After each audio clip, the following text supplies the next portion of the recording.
From what was once shark-infested waters, the coast of Venice sits on top of a deep fossil layer filled with shark teeth from lemon, bull, and even the largest shark known to man, the megalodon. We get people from all over the world that come down here just to find the teeth. Captain Jerry, the owner of Keys Hookah Dive, took us on a short cruise about a half a mile away from shore to dive for the fossils near a reef. So you have been all over. You've been to St. Thomas, Grand Cayman Island. What makes Venice in particular so special?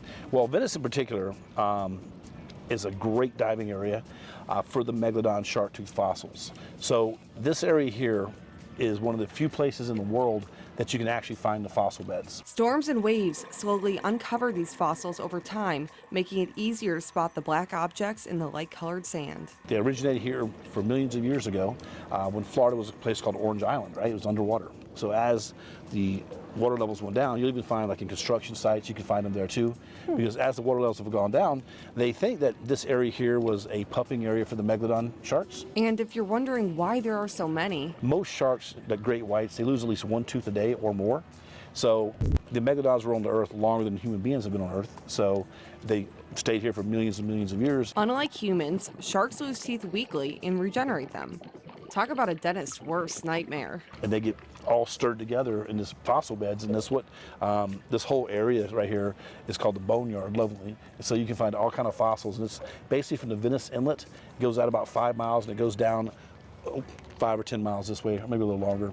And this whole little square is where you find most of your shark teeth at. While you can find teeth washing up on the beaches, the best place to look for megalodon teeth is in the water. Do you have to dig to get to the teeth? Not in the ocean. In the ocean, you're actually going to be covering more area. So you'll actually see them just laying flat on the bottom. To help us look more efficiently, we've relied on oxygen from a scuba tank.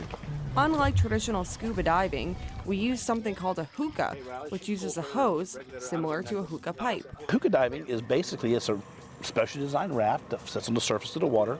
It has a scuba tank in it for safety. The machine acts as a literal lifeline, allowing you to breathe 15 to 20 feet below the surface. But with the hookah dive, you don't need to be certified. You know, it's a great nexus between snorkeling and diving, so it's kind of not as good as diving, but a lot better than snorkeling. We didn't just find shark teeth. We found a variety of fossils from prehistoric mammals, including barbs from tails of ancient stingrays, ribs from dugongs, which would have been similar to a modern manatee, as well as a bullet from what was likely World War II. One of the divers even found over a 2.5-inch tooth, which would have been from a shark roughly the size of the boat we were on. Then I was coming up on a reef structure, and then I kind of saw this root in the side a little bit, and we were looking for these black triangles, so I got to pull it up and got a pretty good sized one. It's complete, and yeah. It's a good friend. Sometimes they're black, so a lot of people's like, are looking for the white things. Now, if you see a white megalodon shark teeth, you let me know so I put this boat on the beach, all right? Because that means it's alive. So, yes. But the black ones are carbonized. So you're looking for the black triangles, and sometimes they're stuck in the sand straight down or laying there. Sometimes there's barnacles on them. So it takes an eye for them.